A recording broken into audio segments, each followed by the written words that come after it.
Então, pessoal, bom dia. De regresso aí depois do nosso feriadão. Vamos retomar aqui o estudo dos modelos de propagação de ondas de rádio, que geralmente são classificados como modelos clássicos. Então, só relembrando, a gente começou estudando o modelo do espaço livre, depois colocamos um solo plano por baixo, era o modelo da Terra plana, ou modelo de dois raios, também é chamado modelo de dois raios. Depois a gente fez essa Terra plana ficar esférica, que é o modelo que estamos estudando no momento. E aí a gente está propondo, né, a gente propôs no final da aula passada, substituir essa Terra esférica por uma Terra plana equivalente. Ou seja, uma vez definido o ponto de reflexão, coisa que ainda não foi feita, ainda vai ser feita na aula de hoje, mas uma vez definido o ponto de reflexão, você faz passar, perdão, naquele ponto, um plano tangenciando a esfera, que representa a superfície lisa da Terra. E aí você define isso que a gente chama de terra plana equivalente. Neste modelo de terra esférica lisa, isso aí não faz muito sentido, porque para que isso, né? Mas isso vai ser importante no próximo modelo, quando a gente levar em conta o relevo da superfície da Terra. Alguns chamam isso de rugosidade do terreno. Mas o mais correto seria talvez levar em consideração o perfil do relevo, né, nesse plano de incidência que contém, né, a antena transmissora e a antena receptora. Mas, de qualquer maneira, a gente já vai antecipar a definição dessa terra plana equivalente, por enquanto, para essa terra esférica lisa.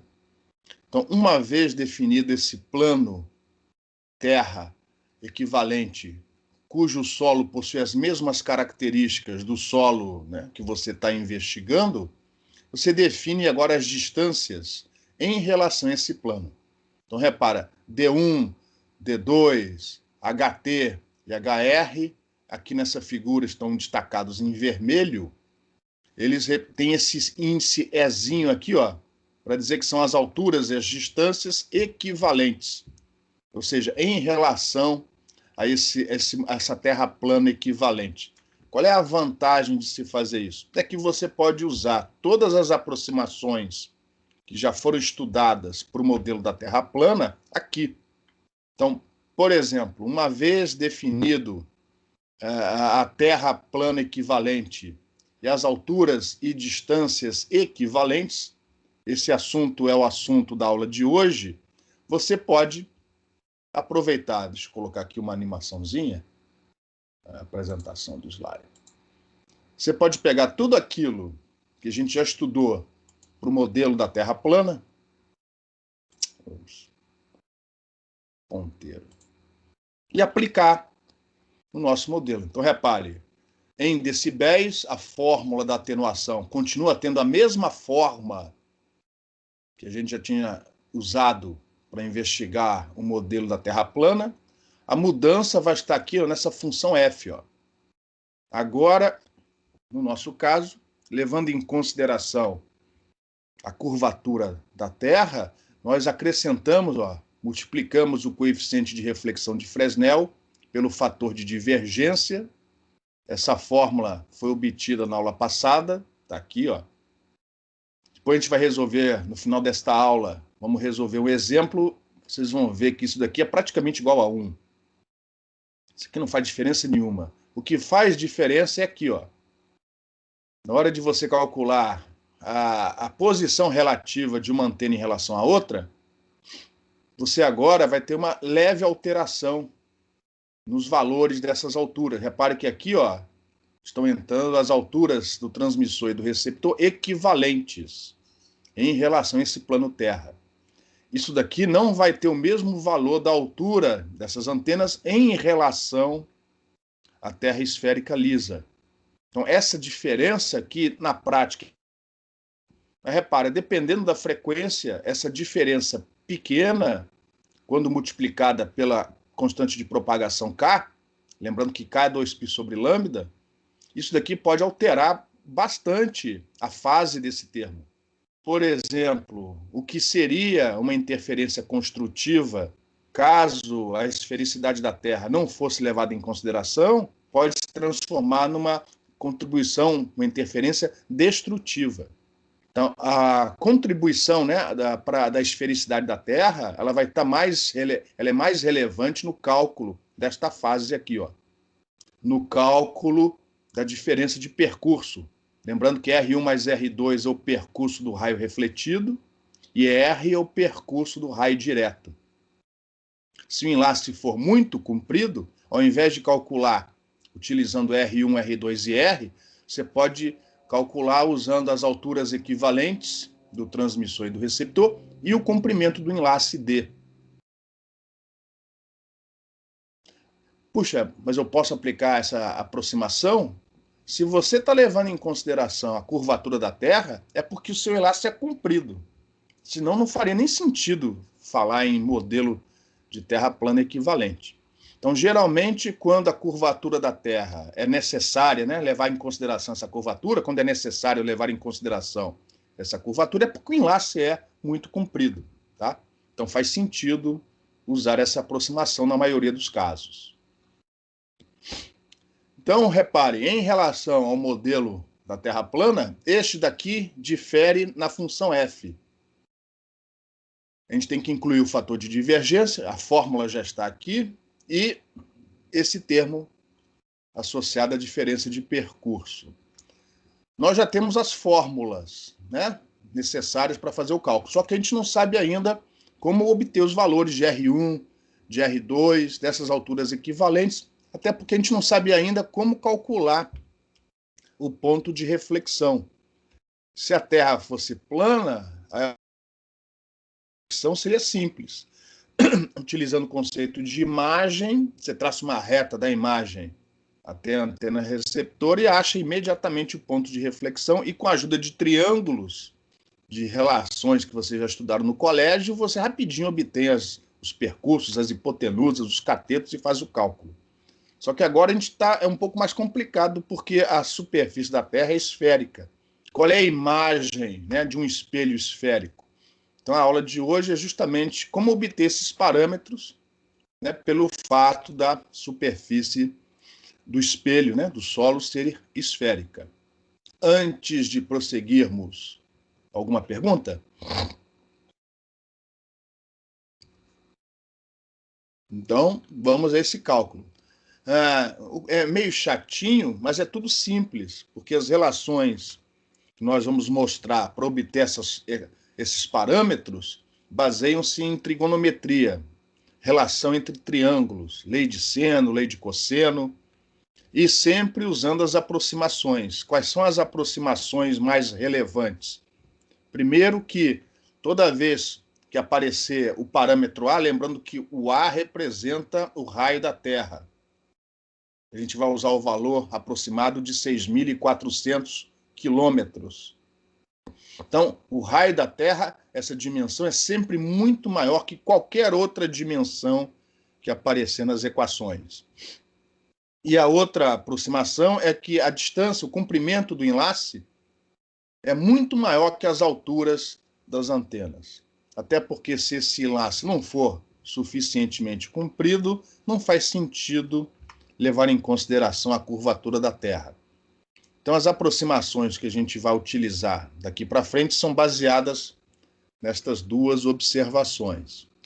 Então, vamos começar a obter os parâmetros, são umas 3 ou 4 slides, e lembrem-se sempre que essa figura está totalmente fora de escala, tá? Essas alturas deveriam ser muito, muito, muito, muito menores do que o raio da Terra, mas se a gente fizer o desenho desse jeito, a gente não consegue enxergar nada. Então, o ponto de reflexão está aqui, o ponto P. D1 é o comprimento do enlace medido sobre a superfície esférica da base do transmissor, da torre do transmissor, até o ponto de reflexão. D2 é a distância complementar. D1 mais D2 é o comprimento do enlace D. HT e HR são as alturas dos mastros, as alturas dessas antenas em relação à superfície lisa esférica. O plano equivalente já está desenhado aqui, tangencia a esfera nesse ponto P. E em relação a esse plano, nós temos aqui a altura do transmissor HT equivalente, em vermelho, e do outro lado para o receptor. Óbvio que se aquela condição para que o modelo da Terra esférica seja válido for satisfeita, observe que o receptor nunca vai estar na região de sombra do transmissor. Então, essas alturas equivalentes são sempre positivas. Você não vai ter o caso de uma dessas antenas estar abaixo desse plano Terra equivalente. Porque se isso acontecer, você vai estar na região de sombra, provavelmente, e aí esse modelo não vale. Você vai ter que usar uma outra coisa. E o curso está fora do escopo aqui do nosso curso, tá? E o ângulo alfa é, como aqui, ó, é quase a mesma coisa, é o ângulo, a partir de agora, que essas trajetórias refletidas, ó, fazem em relação ao plano Terra equivalente. Não tendo... em relação à geometria, alguma pergunta?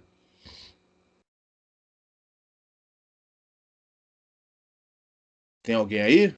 Alguém só dá um alô aí, só para eu saber que tá, o link tá... Opa, beleza. Obrigado. Sim, professor. Tudo bem. Professor, D1 Oi. e D2, a gente vai calcular como sendo o ângulo vezes o raio? Porque, tipo, se fosse tudo, né, seria 2πr. Não vai precisar disso, não. Não vai precisar disso, não. Porque, lembra mais uma vez, essa figura está totalmente fora de escala. Então vai ser muito mais simples do que você está imaginando. Beleza? É que essa figura está muito fora de escala. Mas seria o ângulo, mas não esse ângulo alfa, né? Aí seria esse ângulo daqui, ó. Isso. Beleza. Sim, você está com a razão. Mas como o raio da Terra é muito maior do que as demais dimensões, não vamos precisar chegar nesse ponto. Mas seria, tá? Você tem razão, está correto. Vamos então ao primeiro conjunto de equações. Repare que existe uma simetria, quer dizer, uma analogia entre o que é o transmissor e o que é receptor. Então vocês vão ver daqui para frente pares de equações, uma para o lado do transmissor e a outra para o lado do receptor. Eu vou tentar mostrar, explicar a equação do lado do transmissor, a outra é óbvia, né? É só usar os parâmetros do outro lado, tá? Então a primeira equação, o primeiro par de equações é esse daqui, ó. Então, do lado do transmissor, repare, esse HTE é o cateto desse triângulo, não está aqui desenhado, ó, mas é o cateto desse triângulo retângulo. Um dos catetos é a altura do transmissor, equivalente em relação ao plano Terra, e a hipotenusa, ó, é R1. E alfa é o ângulo oposto. Consequentemente, a altura do transmissor equivalente é igual a R1 seno de alfa. Tá? Análogo para o outro lado do receptor, lembrando que o ângulo de incidência é igual ao ângulo de reflexão. Próximo conjunto de equações é esse daqui.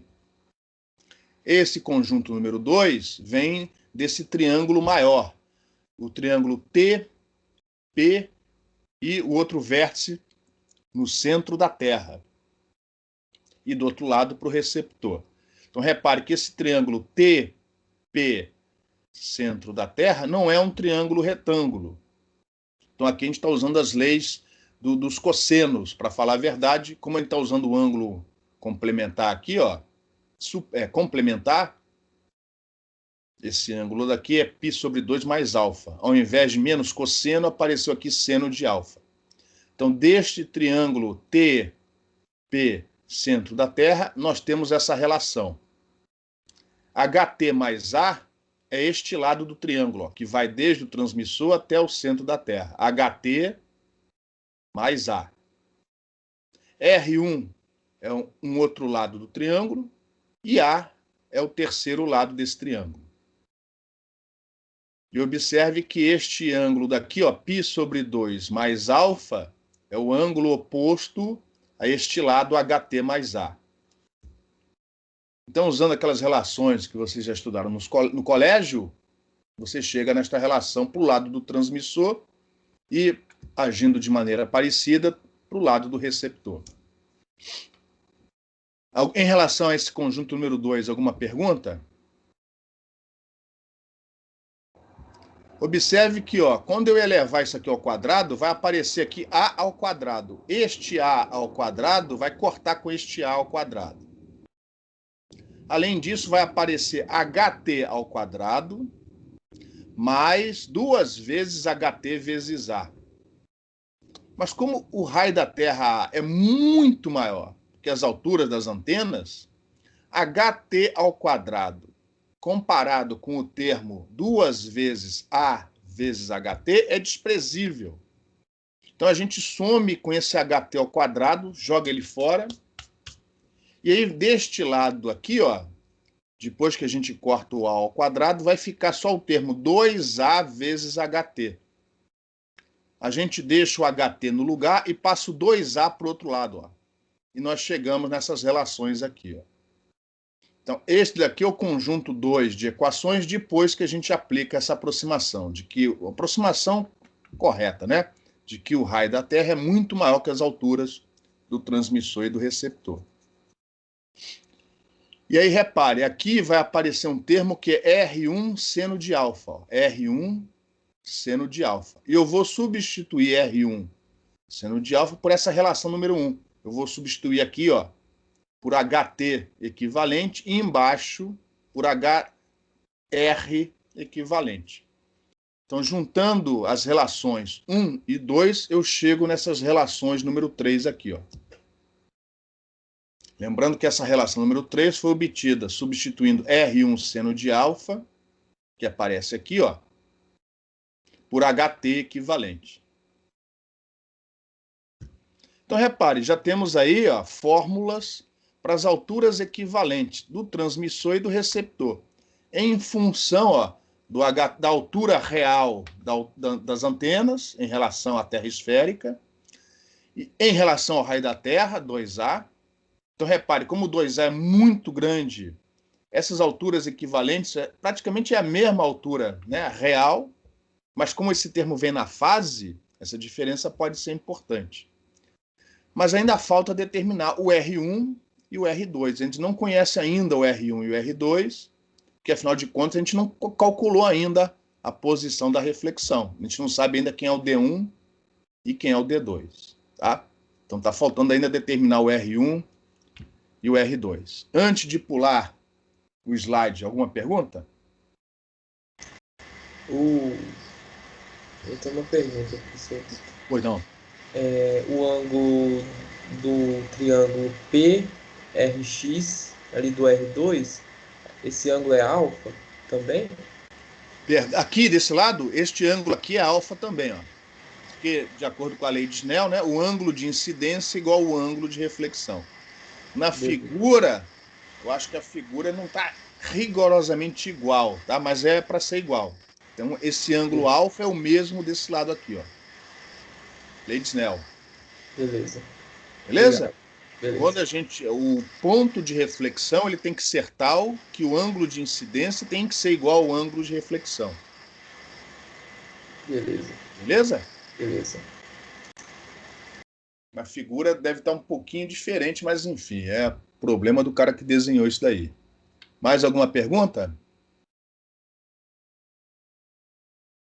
Então, prosseguindo. Lá a figura de novo. Eu agora destaquei, ó, as distâncias equivalentes, D1 equivalente e D2 equivalente em vermelho. Sempre lembrando que essa figura está totalmente fora de escala, tá? Então agora vem o cálculo que você tinha perguntado antes. Então repare, o D1 ó, essa distância D1 medida ao longo da superfície da Terra, embora a figura não deixe isso claro, mas ele é praticamente igual ao D1 equivalente. Essa distância D1 é praticamente igual a D1 equivalente. mesma coisa do outro lado. Lembrando que essa figura está totalmente fora de escala. E esse D1 equivalente, ó, faz parte desse, é o cateto desse triângulo retângulo aqui, ó. Então, D1 equivalente ao quadrado é igual a R1, que é a hipotenusa ao quadrado, menos o quadrado do outro cateto. Acontece que essa altura, o outro cateto, ó, é a altura equivalente do transmissor. Nós já temos, da página anterior, uma aproximação para essa altura equivalente, que é essa daqui, ó. Então, simplesmente substituir essa altura do transmissor equivalente pela equação número 3 do slide anterior. E aí, elevei ao quadrado desse negócio todo aqui, ó. Embaixo, para o lado do receptor. Agora, repare, esses termos aqui, ó, esse vem dividido pelo raio da Terra ao quadrado. Esse vem dividido pelo raio da Terra. Esses termos tendem para zero. O raio da Terra ele é muito maior do que as demais dimensões. Esses termos eles vão sumir, vão ser cortados fora. E aí a gente vai chegar à conclusão que o D1 ao quadrado é praticamente, ou seja, que o D1 é praticamente igual a R1 e o D2 é praticamente igual a R2. Tá? Também assumindo, quer dizer, o raio da Terra muito grande cortou esses termos aqui no final. E aí estamos assumindo uma outra coisa aqui, que esse comprimento do enlace entre uma antena e outra é tão grande, que essas distâncias R1 e R2 são muito maiores do que o HT e o HR. E, consequentemente, nós vamos, se não, para que levar em conta a esfericidade da Terra? Então, a gente vai assumir, nas próximas relações, que o R1 é praticamente igual ao D1, e, óbvio, vice-versa, e o R2 é praticamente igual ao D2. E aí, juntando as relações do slide anterior, 3, com essa relação 4, o que a gente fez? No lugar do R1 ao quadrado, a gente colocou aqui, ó, D1 ao quadrado. E no lugar do R2 ao quadrado, colocamos D2 ao quadrado. Então, a gente ajustou a fórmula das alturas equivalentes para não usar R1 e R2, mas sim usarmos D1 e D2. Mas, mesmo assim, ainda falta determinar quem é D1 e quem é D2. Tá? Em relação a esse slide, alguma pergunta? Então, tudo que a gente fez aqui foi ajustar a fórmula para o cálculo das alturas equivalentes. Ao invés de R1 e R2, vamos usar D1 e D2. Vamos prosseguir, porque ainda falta determinar o D1 e o D2. Aqui é o próximo slide, está aí a figura mais uma vez. Nós vamos usar, mais uma vez, esse triângulo retângulo aqui, ó, e obter a razão entre a altura do transmissor equivalente e a distância D1 equivalente. Essa razão é igual ao tangente do ângulo alfa. E do outro lado, idem. Que o ângulo de incidência é igual ao ângulo de reflexão. E aí chegamos nessa igualdade aqui, ó. E vamos trocar, né? Substituir o D1 equivalente, ele é praticamente igual ao D1, e o D2 equivalente é praticamente igual ao D2. Então, repare, nós temos aqui uma relação envolvendo D1, D2 e as alturas equivalentes. Ou seja, a gente não vai usar aquilo que foi dito aqui por um de vocês, né, que o D1 e o D2 é o raio vezes o ângulo em radianos. A gente vai obter uma equação para calcular essas distâncias aqui, ó. Então, uma relação é esta daqui. A outra relação é que D1 mais D2 é igual a D, o comprimento do enlace. Então, na verdade, a gente não precisa trabalhar com os dois. A gente trabalha com um deles, se não me engano, eu vou escolher o D1, Eu vou ter uma equação para calcular o D1. E uma vez calculado o D1, automaticamente eu tenho o D2, porque a soma dos dois tem que ser igual ao comprimento do enlace. Que é essa relação 7 aqui, ó. Então eu vou reescrever D1 em termos de D menos D2. E usando a relação obtida anteriormente, e usando esta relação aqui, ó,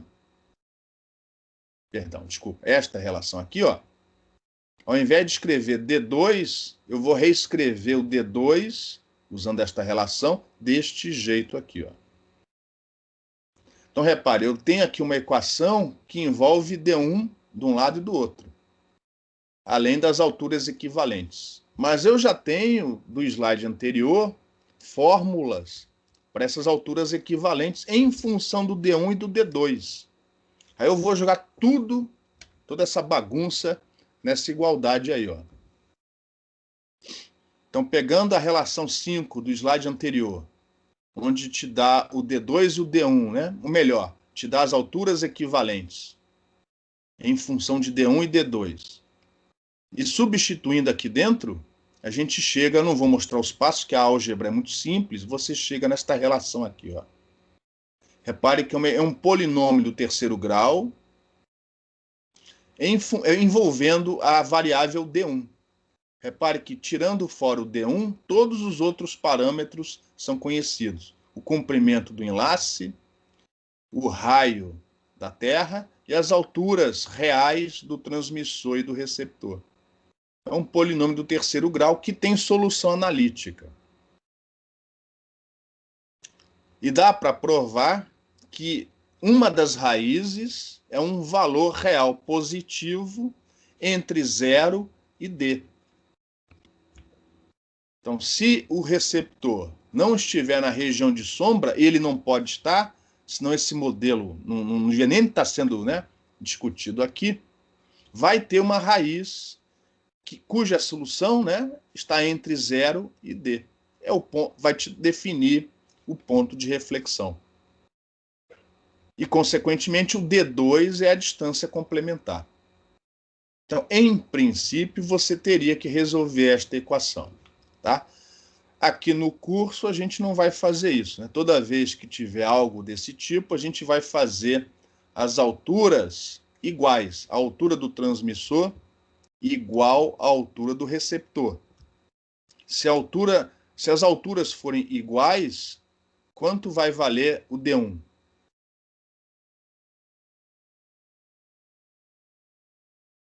Metade do D? Exatamente, lógico, né? Se as alturas forem iguais, vai dar metade do D. Vai estar bem no meio do seu enlace. Caso contrário, eu não me lembro mais de cabeça a fórmula, mas se isso aqui tem fórmula fechada para as raízes, você põe isso no MATLAB, por exemplo, rapidinho você obtém. Ou se você preferir, enfim, botar isso daqui num como é que chama? Num algoritmo numérico para achar o zero da equação, e aí você limita a sua busca entre o domínio entre 0 e D. Só vai ter uma raiz, só vai ter um valor, e você vai achar o valor. Aí você faz do jeito que você bem entender. E aí o problema está resolvido, porque uma vez obtidos o D1 e o D2, você acha as alturas do transmissor e do receptor equivalentes. Você tem como achar agora o fator de divergência, e você pode completar o cálculo usando esse modelo da Terra plana equivalente.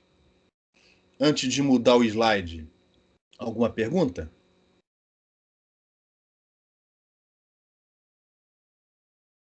Então, finalmente, com o D1 e o D2 determinados, o modelo da Terra plana equivalente, ou seja, o nosso modelo da Terra esférica, é escrito desta maneira. Aí eu estou colocando aqui todas as fórmulas necessárias, exceto as equações do coeficiente de reflexão, né, para polarização vertical e horizontal.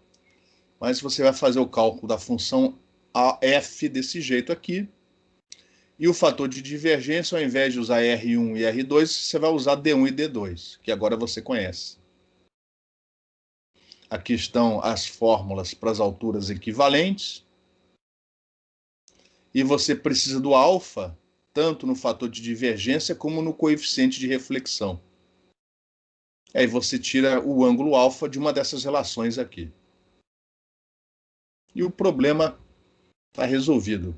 Os problemas bons são aqueles que possuem solução. Esse é um deles. Ó. Tem solução. Agora a gente vai exercitar essas fórmulas num exercício bem simplesinho, onde as alturas vão ser iguais, facilitando o cálculo do D1 e do D2. Então é uma espécie de continuação do exemplo número 2. Só que no exemplo 2, nós tínhamos um plano, um solo modelado por um plano. Aqui a gente vai levar em consideração a esfericidade, a curvatura, né, da Terra. Então, antes de mais nada, vamos relembrar, né, para não ter que ficar repetindo cálculo desnecessário, vamos relembrar o que já foi feito no exemplo 2, que, se eu não me engano, é a continuação do exemplo 1. O exemplo 1 eram as antenas no espaço livre. Aí a gente obteve a atenuação segundo o modelo do espaço livre. No exemplo 2, colocamos o solo plano por baixo e agora a gente vai ver o que acontece se a curvatura da Terra for levada em consideração. Vamos ver se precisa ou não levar em conta essa curvatura. Vocês aqui vão decidir. Então, relembrando o exemplo 2, está aqui a geometria do exemplo 2. As alturas iguais, ou seja, o ponto de reflexão vai dar bem no meio. O comprimento do enlace, 10 km. Todos esses parâmetros vão ser mantidos, todos, tá? De tal maneira que, relembrando, quando a gente resolveu o exemplo 1, o modelo do espaço livre deu uma atenuação de 90,38 dB.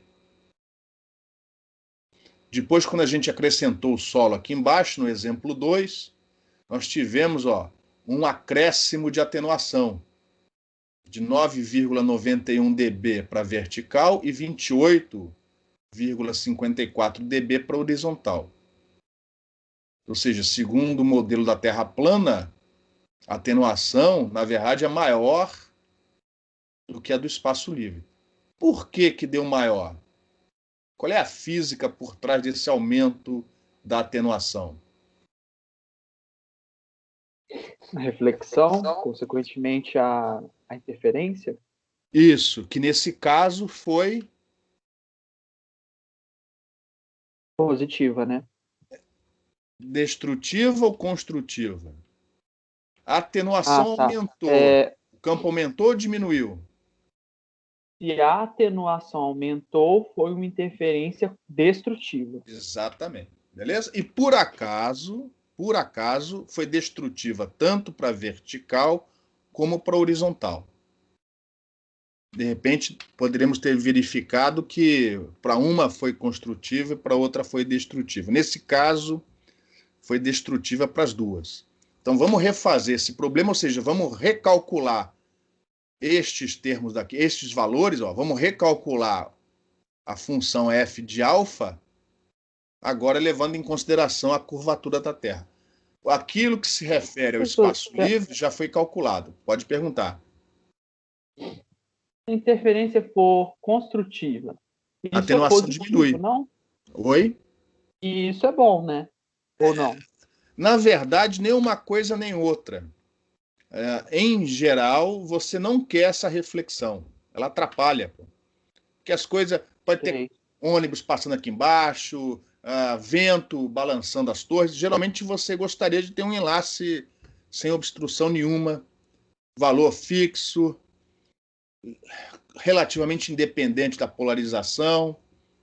Okay. Ou seja, a gente gostaria que tivesse uma certa rugosidade aqui, para justamente abafar ou espalhar, né, o campo refletido. Essa seria a situação ideal. Beleza? Aqui a gente só está resolvendo alguns problemas, inclusive essa interferência vai ser importante, né, esse conceito mais tarde, quando a gente fala de modelos urbanos, porque não tem jeito de tirar prédio do lugar, né?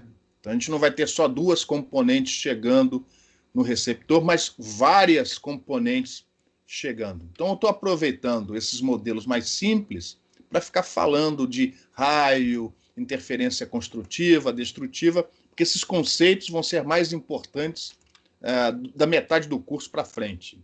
Beleza? Mas o ideal, nesse caso aqui, ó, é que não tivesse contribuição vindo de baixo de nenhum jeito. Beleza. Tranquilo? Que fosse espaço livre. Bom, vamos voltar aqui ao problema e vamos refazer o cálculo da função f, levando em conta a curvatura da Terra. Mais alguma pergunta? Então, ó, vou mudar de slide.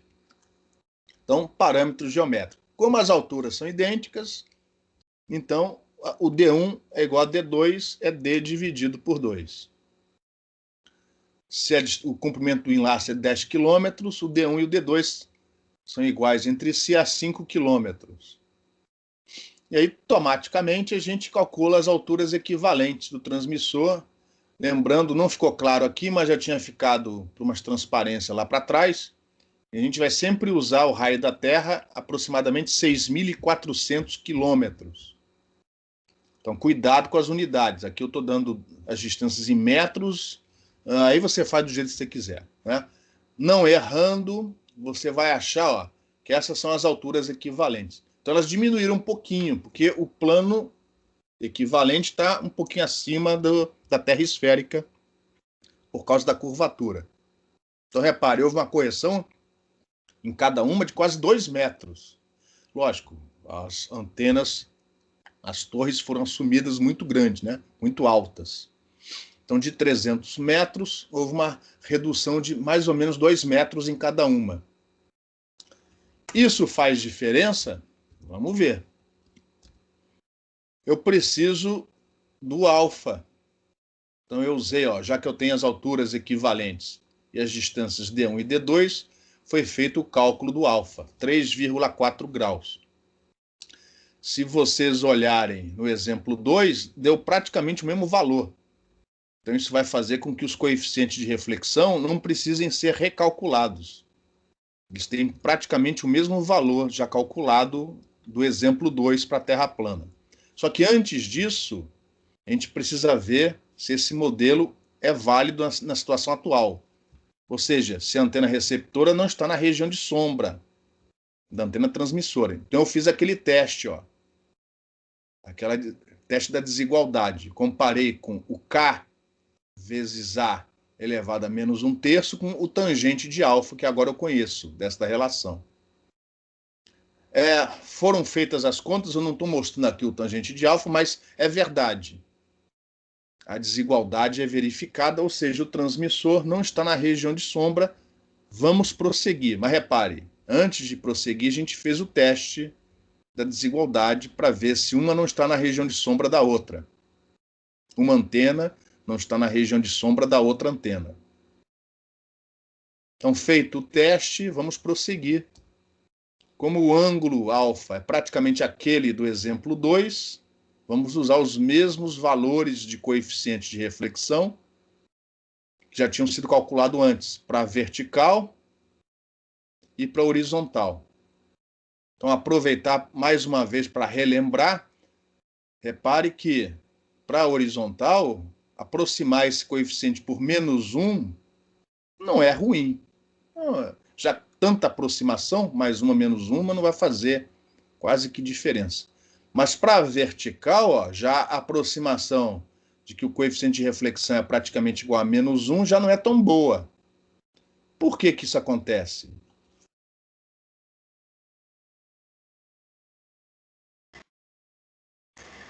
Por causa do ângulo de Brewster. Isso, exatamente. É aquele mesmo fenômeno que você já viram em TIOG.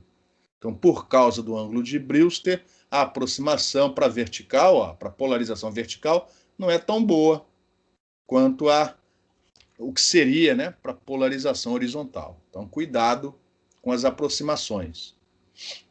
Além disso, o que está faltando agora? Oi, pode perguntar. Repete o que você falou, por favor, professor.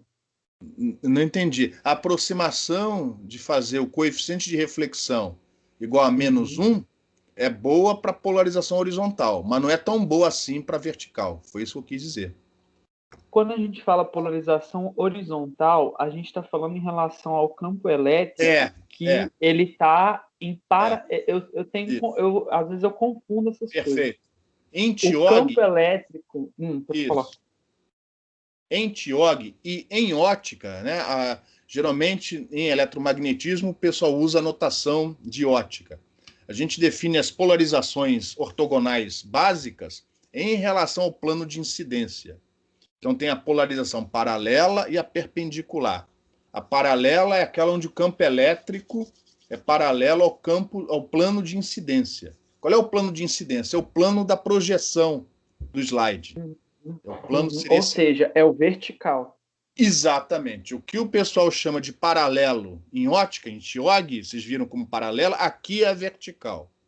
Beleza. E aquilo que em ótica o pessoal define como perpendicular ao plano de incidência, em propagação o pessoal chama de horizontal, em relação ao solo. Beleza? Porque se fosse a parede de um prédio, seria diferente. Mas, enfim, aqui o vertical e o horizontal é em relação ao solo. Beleza? Sim. O ângulo de Brewster, ele está relacionado a qual dos tipos? A horizontal a polarização ou a paralela. A polarização paralela, que aqui a gente chama de vertical. Vertical, beleza. Quando o raio incide no ângulo de Brewster, ocorre a absorção total, correto? Não, isso. Ocorre a absorção, vamos usar outra palavra, transmissão total. Se não houver perdas no solo. Havendo perdas no solo, passa por um mínimo. O coeficiente de reflexão, o módulo dele, passa por um mínimo, mas não chega a zero. Ou seja, a transmissão não é total. Refletida vai ser baixa, vai ser pouco intensa. Isso. Tá, beleza. Entendi. E aí, ó, bem lembrado. Continuando.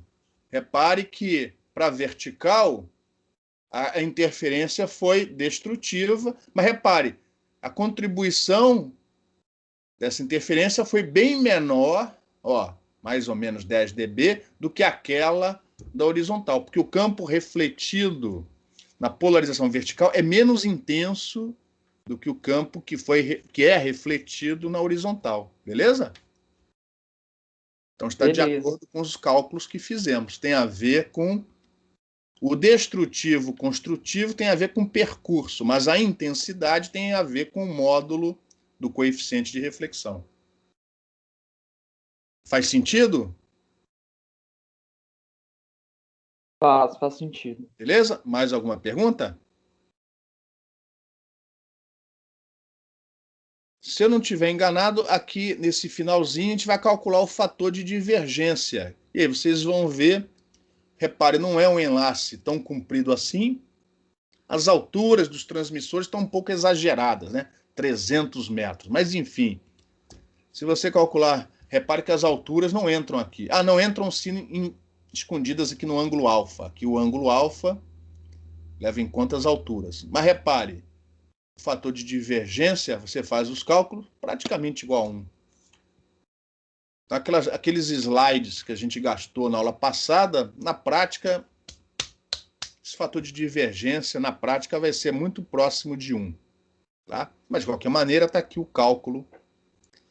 A ideia que a gente da aula passada mais foi para apresentar para vocês os princípios de ótica geométrica. Né? A gente aproveitou o curso para falar um pouquinho de ótica geométrica e aproveitamos para colocar uma fórmula mais rigorosa para esse fator de divergência. Mas aqui você dizer que é igual a 1, na prática não vai fazer diferença nenhuma, pelo menos por enquanto nesse tipo de modelo. E aí, se não me engano, agora a gente só vai juntar esses valores na equação e calcular o módulo da função f e a atenuação correspondente. Então, eu usei esta equação. Eu não vou aqui fazer conta por conta. Eu sugiro violentamente que vocês façam essas contas mais tarde, porque, por incrível que pareça, tem gente que está quase se formando em engenharia elétrica e não sabe fazer esses cálculos. Por exemplo, argumento de exponencial complexa é em radiano. Tá? Para alguns é óbvio, mas para outros não. Então, cuidado com esses cálculos. Repitam esses cálculos em casa. E vocês, fazendo as contas todas, vão ver que para a vertical deu 0,83 dB e para a horizontal um pouco mais, 1,97. Mas repare, os valores já são positivos. Ó. E aí a atenuação ela vai diminuir. Porque aqui, ó, quando você ajustou as posições do transmissor e do receptor relativas, né? Levando em conta a curvatura, aquilo que tinha sido interferência destrutiva no modelo da Terra plana, aqui passou a ser uma interferência construtiva.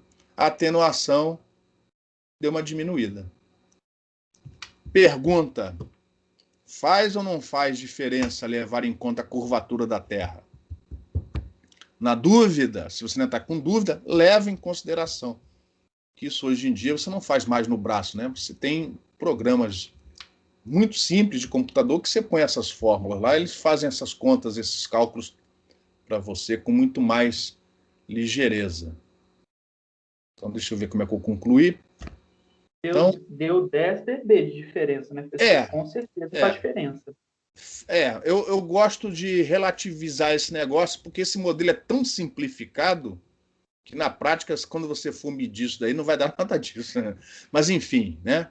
Neste exemplo, neste modelo simplificado, tudo é liso, deu diferença. Tá?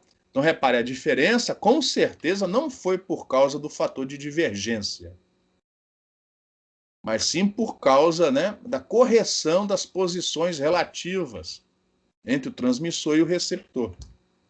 O que afetou mesmo o cálculo foi esse termo aqui, ó.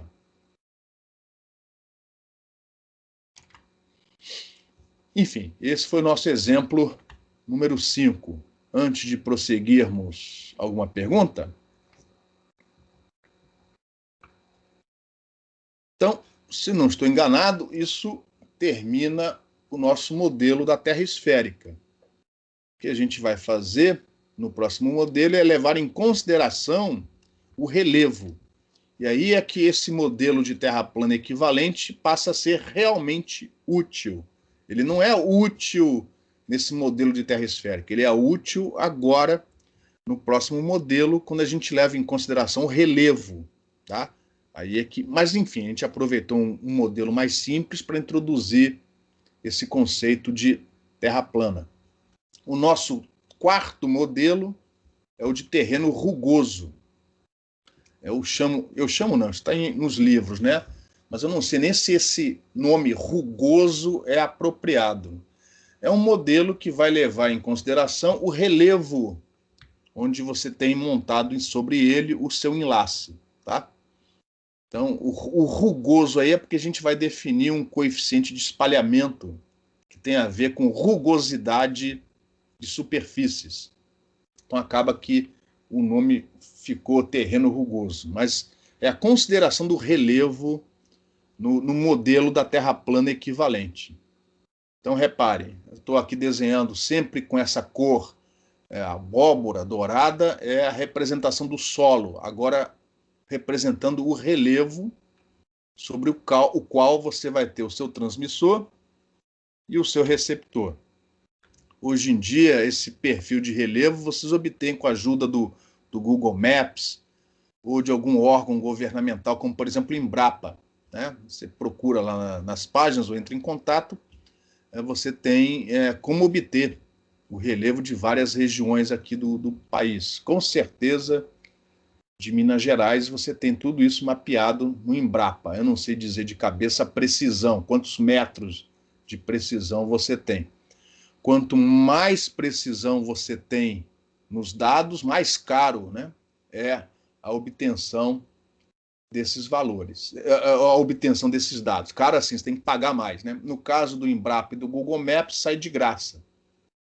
Mas eu, em compensação, não sei a precisão, de cabeça eu não sei a precisão. Tá? O que vai acontecer em relação aos modelos de terreno liso que a gente estudou anteriormente? Se você tem essas irregularidades na superfície do seu espelho, o que você espera que aconteça com a intensidade do campo? Nós não vamos mais usar a palavra refletido, Aqui não faz sentido falar em campo refletido. Geralmente a gente faz isso quando o objeto espalhador tem uma superfície lisa. Aqui a superfície é rugosa, é áspera. O que você espera que aconteça com a intensidade do campo que é espalhado pelo solo, em relação ao que seria se o solo fosse considerado liso? Superfície lisa. Vai ser menor agora, bem menor. Exatamente. Por causa das irregularidades, a gente espera que esse espalhamento, né, jogue energia em outras direções e não apenas, ou não concentrando, né, na direção do receptor. Então isso faz com que a intensidade do campo refletido e, consequentemente, a interferência diminua. Essa é a situação ideal. Você estava perguntando se era bom ou se era ruim? O bom é que chegue o menos nessa situação, nesse tipo de enlace com visada direta, é que chegue a menor quantidade de contribuição possível do solo. Se repare, essa energia espalhada, ela é tal que pouco campo, né, pouca intensidade de campo chegue no receptor. Praticamente o que você tem aqui? É um modelo do espaço livre, é o primeiro modelo que a gente estudou na aula de hoje, muito empregado na prática. Porque em várias situações você tem isso daqui, ó. O espalhamento no solo o campo, né, espalhado pelo solo, ele vai em diferentes direções, minimizando a intensidade do campo que chega aqui no receptor. E aí, ao invés de falar em fator de divergência, nós vamos aqui falar em coeficiente de espalhamento. Perdão. Aí a gente vai, uma vez obtido do Google Maps, ou seja lá onde for. Deixa eu voltar atrás, tá, pessoal? Porque eu coloquei aqui o plano equivalente. Então, como é que você vai obter esse plano equivalente? Você vai pegar o perfil do terreno, do relevo, as cotas, geralmente medidas em relação ao nível do mar. Você vai, antes de mais nada, corrigi-las, muito parecido com o que a gente, assim, tem a ver com o que a gente fez para as alturas equivalentes. Você vai achar as alturas equivalentes do perfil do relevo, levando em consideração a curvatura da Terra, pelos mesmos motivos explicados há pouco. Por causa da curvatura da Terra, esse relevo, né, ele é encurvado. Então, a primeira coisa que a gente faz é corrigir as cotas, as alturas do terreno, levando em conta a curvatura da Terra.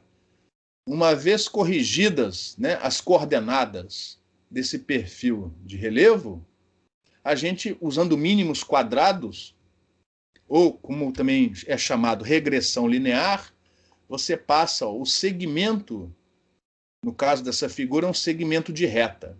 Na prática, é um plano. Você acha o plano que minimize, né, a diferença de acordo com os mínimos quadrados. Esse vai ser o seu plano equivalente. E aí, repara, o seu modelo volta a ser um modelo de terra plana equivalente. Só que, ao invés de definir um fator de divergência, a gente vai definir um coeficiente de espalhamento. Diferente do fator de divergência que a gente acabou de estudar, que na prática, né, teria o valor unitário, esse coeficiente de espalhamento geralmente tem um valor próximo de zero,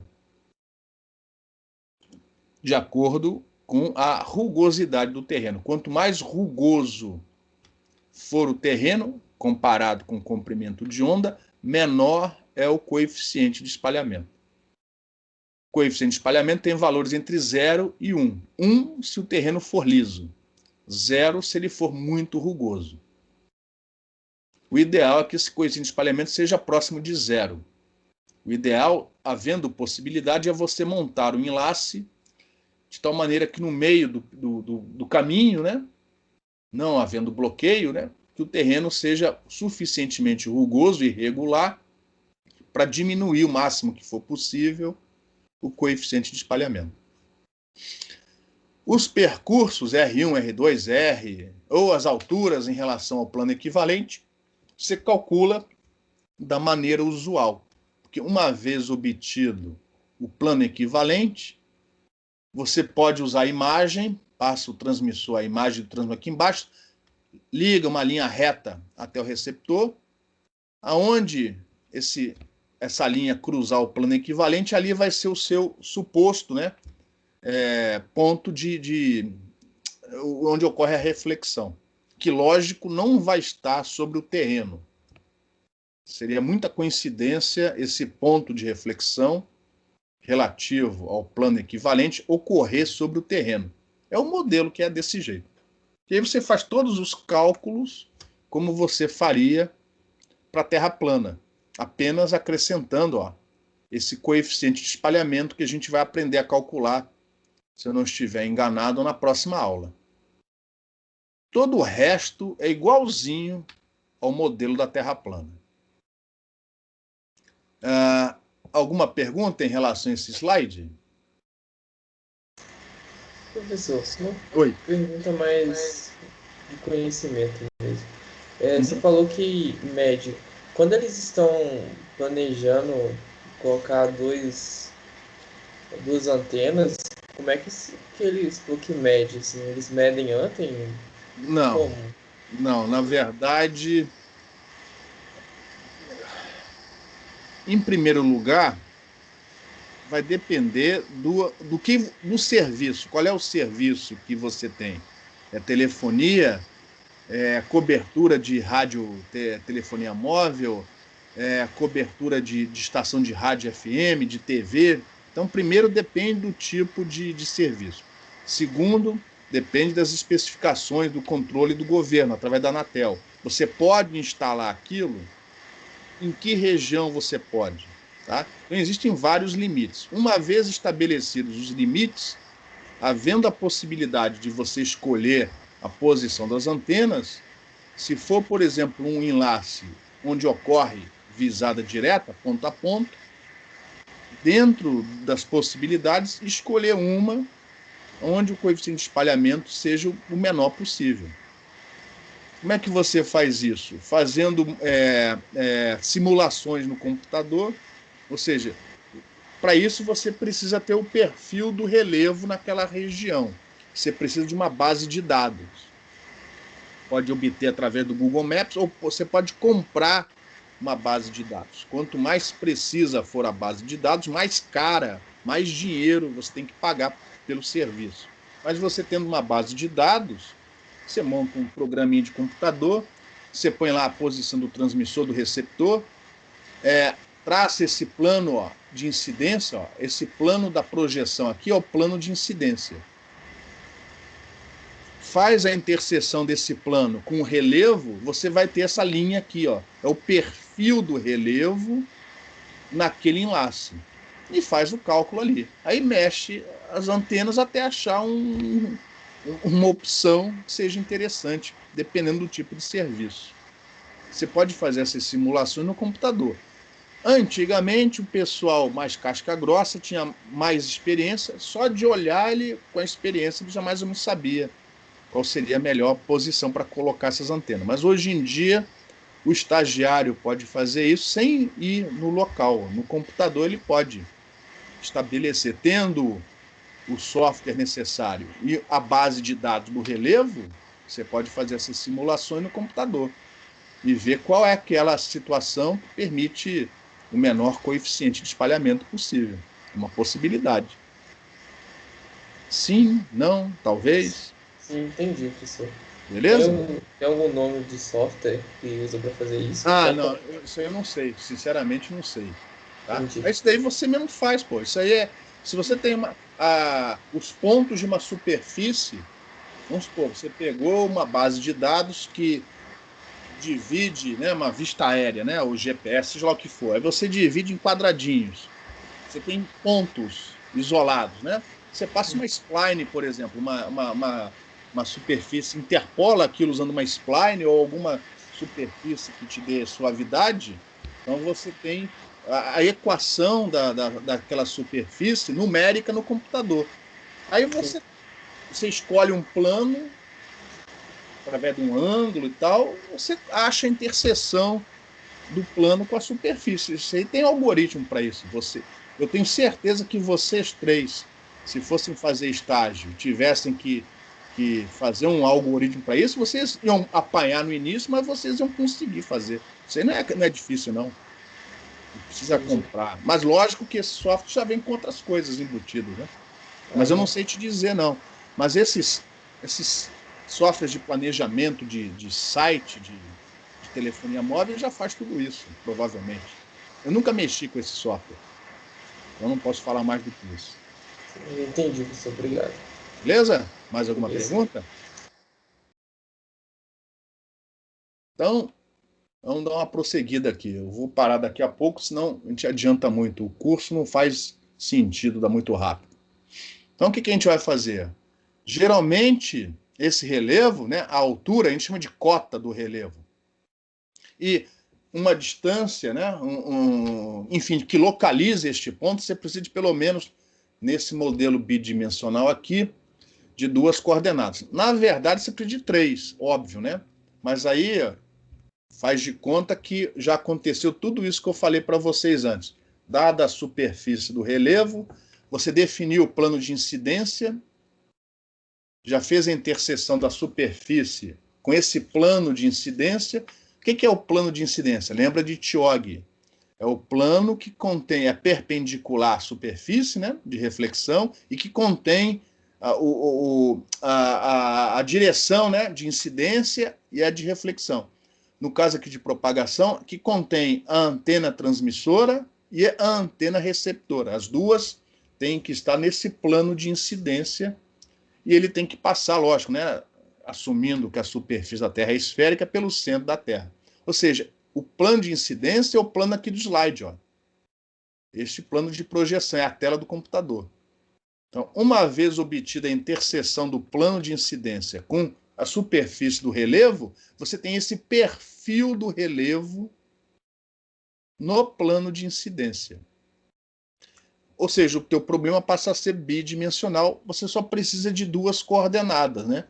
A altura, a cota do relevo em relação, por exemplo, ao nível do mar, naquela posição, e alguma distância que, enfim, localize, né? Ajude a localizar esse ponto. Aqui, essa outra coordenada vai ser essa distância D, que a gente já tem usado nos modelos anteriores. Você entendeu como é que você passa do modelo tridimensional para o bidimensional? Ó? Então, isso aqui a gente já vai passar para vocês desse jeito aqui. Ó. É o perfil do terreno no plano de incidência. Antes de passar, né, a linha que vai melhor aproximar este relevo segundo os mínimos quadrados, nós temos que corrigir essa cota, levando em consideração a esfericidade da Terra. Por quê? Porque para achar a linha que melhor aproxima, vai ser melhor usar um sistema de coordenadas retangular, cartesiano, enquanto que isso aqui é um sistema meio curvo. Então a gente tem que adaptar este sistema de coordenadas para um sistema de coordenadas que seja mais parecido com um sistema cartesiano, retangular. E ao fazermos isso, a gente vai aproveitar e corrigir, ó, a altura do relevo por esse trechinho aqui, ó, a mais, que leva em conta a curvatura da Terra. Só depois disso, né, de feito esse ajuste, que é o início, né, do estudo do próximo modelo, é que a gente passa o plano equivalente. Depois que a gente fizer isso, só vai faltar calcular esse coeficiente de espalhamento, que é a outra novidade que temos em relação aos modelos estudados anteriormente. Então, o que a gente vai fazer? Ó, a gente vai definir esse sistema vermelho aqui, ó, é um sistema auxiliar.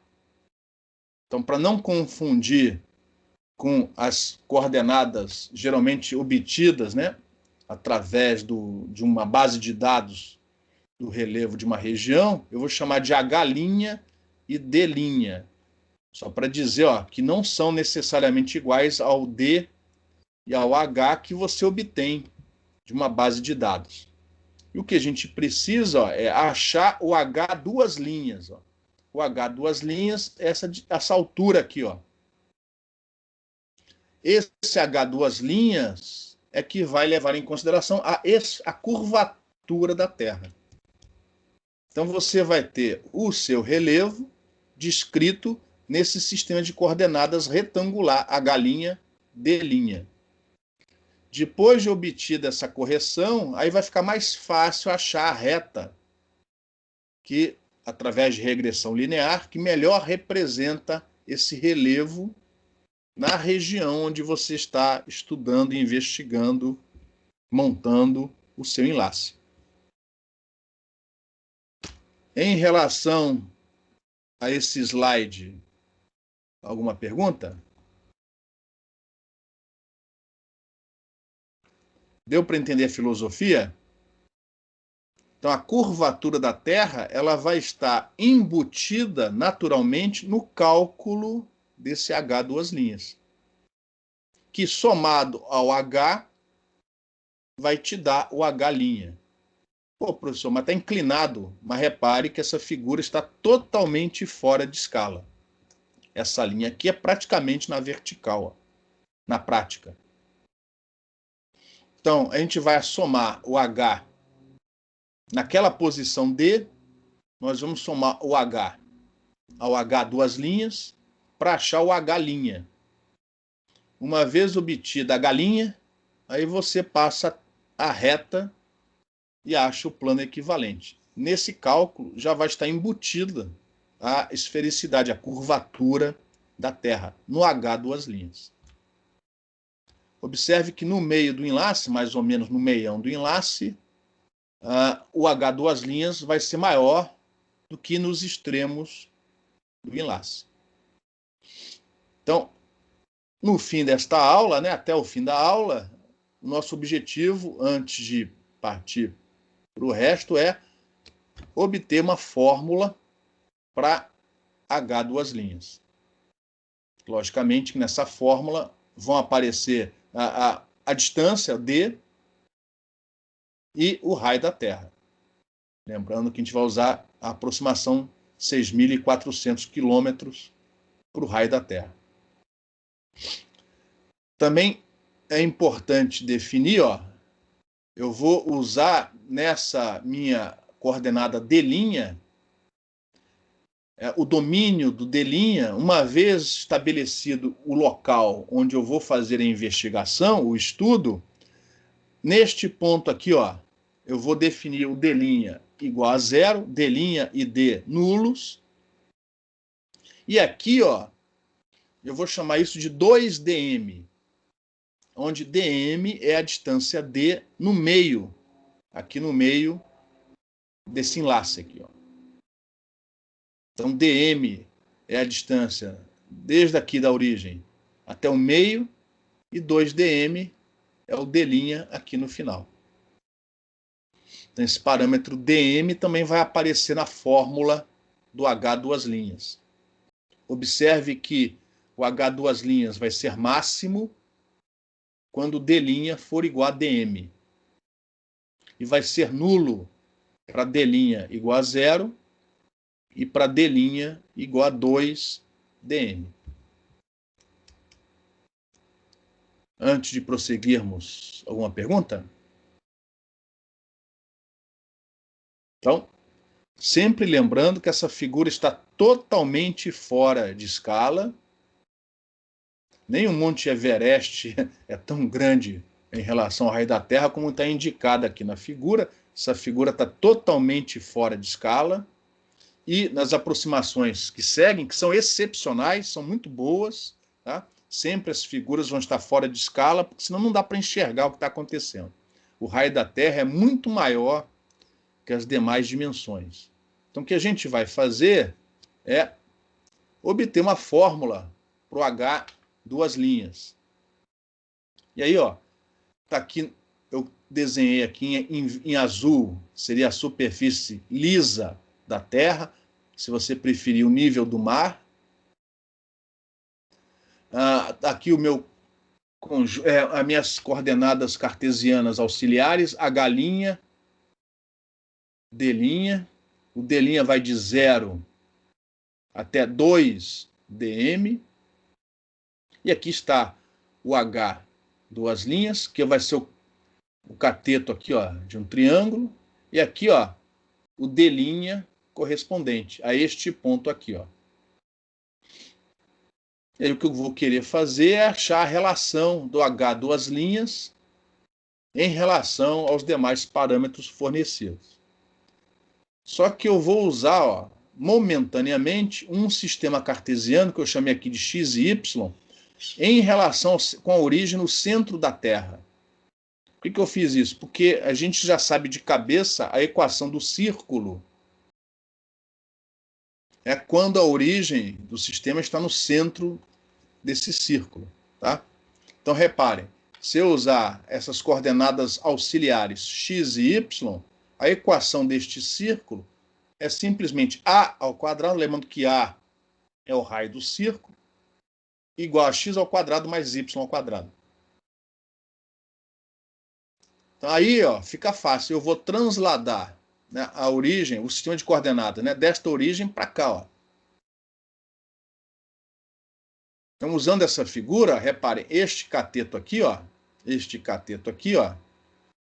vem deste triângulo, retângulo, onde a hipotenusa é o raio A desse círculo, o raio da Terra, e o outro cateto é dm. Quem é o dm? É a coordenada D' até o meio desse meu enlace aqui, ó. Então, este cateto, ó, é igual a essa raiz quadrada. Este outro cateto é igual a dm. Então, repare, quando eu passar deste sistema auxiliar XY para o sistema D'H', eu só faço a substituição x igual a D' menos dm e y igual a H, duas linhas, mais este cateto aqui.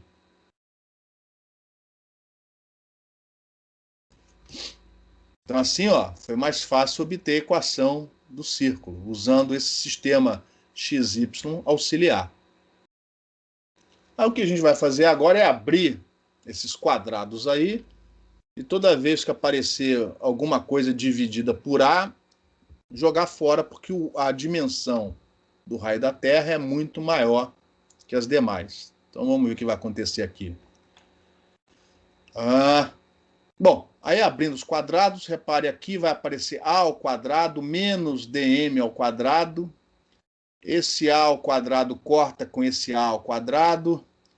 Esse menos dm ao quadrado corta com um mais dm ao quadrado que aparece aqui. Junta para um lado, junta para o outro. Esta igualdade aqui é reescrita desta maneira. Eu não vou mostrar os passos, porque a álgebra é muito simples, tá? Vai aparecer esse termo. Mas repare, A ao quadrado é muito, muito maior que dm ao quadrado. Então, essa raiz quadrada é praticamente igual a A. E 2A é muito maior que H duas linhas. Então, este termo entre parênteses é praticamente igual a 2 vezes A. E aí você vai ter uma expressão simples para o H duas linhas. Em função da coordenada D', que daqui a pouco a gente vai dizer que é igual a D, praticamente, em função ao tamanho do enlace 2dm e raio da Terra equivalente. Antes de prosseguir com a observação, alguma pergunta em relação a essa passagem?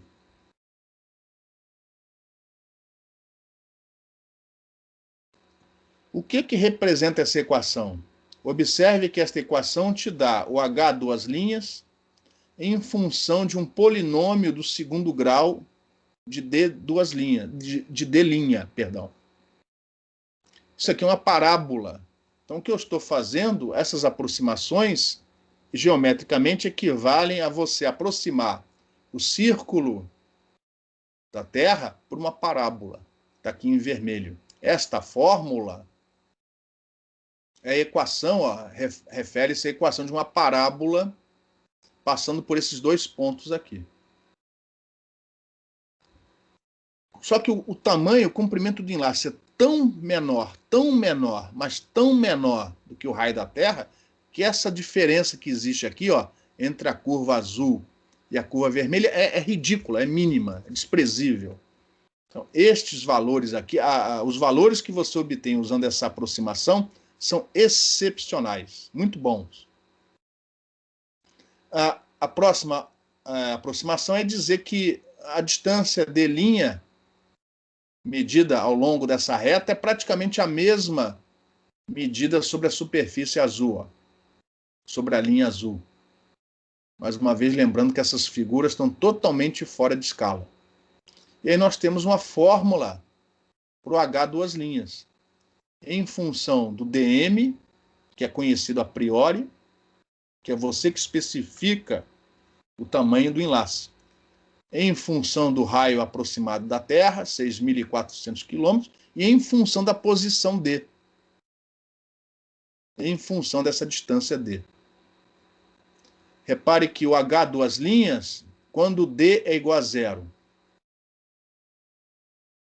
ou quando D é igual a 2dm, esse H2' é 0. E se você fizer as contas, você vai ver que ele é máximo quando D for igual a dm.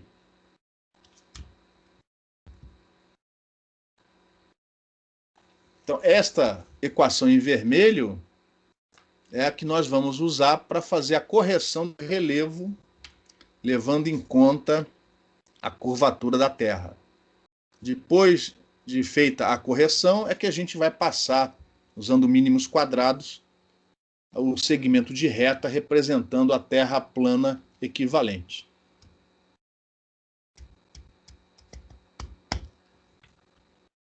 Uma observação importante que está aqui embaixo. Ó. Nos nossos exemplos, nos nossos problemas, a gente vai escolher 2dm, ó, essa distância aqui na figura de cima. Ó. 2dm, essa distância aqui na figura de baixo. Nós vamos escolher 2dm de tal maneira que o transmissor vai estar em D igual a 0 e o receptor vai estar em D igual a 2dm. Mas isso não é obrigatório. Você pode escolher o 2dm de tal maneira que transmissor e receptor estejam aqui, ó, no meio. Não precisa ter o transmissor necessariamente em D igual a 0 e não precisa o receptor estar em D igual a 2dm. Então, a escolha do 2dm é mais ou menos arbitrária, desde que o enlace esteja, desde que o 2dm seja muito menor que o raio da Terra e que o enlace esteja aqui no meio. Aí permite, inclusive, fazer aquilo que um de vocês perguntou, aonde escolher a posição da antena? Faz o 2dm grande o suficiente para você poder variar as posições, as localizações do transmissor e do receptor dentro aqui do seu gráfico. Nos nossos exercícios, a gente vai geralmente escolher o transmissor para estar em D igual a 0 e o receptor para estar aqui nessa outra ponta em D igual a 2dm. Ou seja, 2dm vai ser o comprimento do enlace, mas não é obrigatório. Em relação a esse slide, alguma pergunta?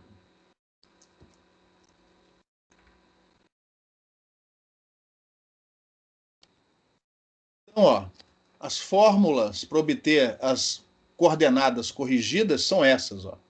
O H' vai ser a altura do relevo em relação ao nível do mar, mais a correção H2', que a gente acabou de deduzir. Então, essa é a fórmula para correção da altura H'. O D', a gente vai dizer que é igual a D. E aí você faz, né? Antigamente era com papel milimetrado, lápis, régua. Hoje em dia você faz isso no computador. Você faz uma figura parecida como essa daqui, ó. Aqui nessa linha azul nós temos a parábola que representa, né, o nível do mar, ou seja, a sua terra esférica. O relevo você desenha aqui em cima, já com o H2' levado em consideração, ou seja, a curvatura da Terra já está implicitamente levada em consideração aqui nesse termo. E em cima desse relevo você posiciona o seu transmissor e o seu receptor. Tá? Geralmente a altura de transmissor é em relação ao solo. Então, uma vez definidas, né, as alturas dos mastros do transmissor e do receptor, e a posição onde eles vão estar, você vai pôr aqui, ó, acima do relevo, naquela posição, o transmissor a uma altura HT acima do solo, não mais em relação ao nível do mar, né, em relação ao solo, que é o parâmetro, né, a maneira como você define a altura de uma torre. A antena está a tantos metros acima do solo. E mesma coisa do outro lado para o receptor. E aí, na próxima aula, usando regressão linear, né, com essas coordenadas já corrigidas, nós vamos passar por aqui, ó, um segmento de reta que, se tudo correr bem, melhor representa o relevo, né, para aquele enlace. Uma vez obtido esse plano equivalente e o coeficiente de espalhamento, você volta a trabalhar como se fosse um modelo da Terra plana. A gente chama isso de modelo da Terra plana equivalente. E esse vai ser o assunto da próxima aula. Alguma pergunta em relação a esse slide?